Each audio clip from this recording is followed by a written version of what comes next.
Yan. Dito ini, oh, naglalagay ng ano. Binili ko ng Milo yan. May biskuit yan. May sabon pa yan. Oh, to, oh. Silka pa sabon yan. Nag-grocery kami. Basta 1.8 yan.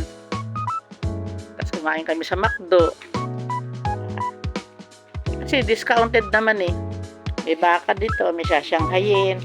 May baboy, aadobohin. Ulam nila ni Minmin, adobong baboy. Diba? May baka namang pala. Puro ano lang tong bakang to. Isang piraso lang yan. Pero yung sabaw niyan, pang sabaw-sabaw ba? O, ano bang ano niya? May flavor ba yan? Meron nga. Anong amoy? Ano niya? Avocado ang flavor ng silka soup. Hindi. May oil pa. Oh, may oil pa daw. Diba? O, diba? Oh. Kasi ako nakakita ng taga Quezon, silka pa yung kanyang gustong sabon. Kasi nag-grocery kami. Tignan nyo, social yan. Tignan nyo.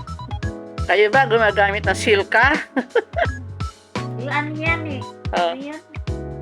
Facial.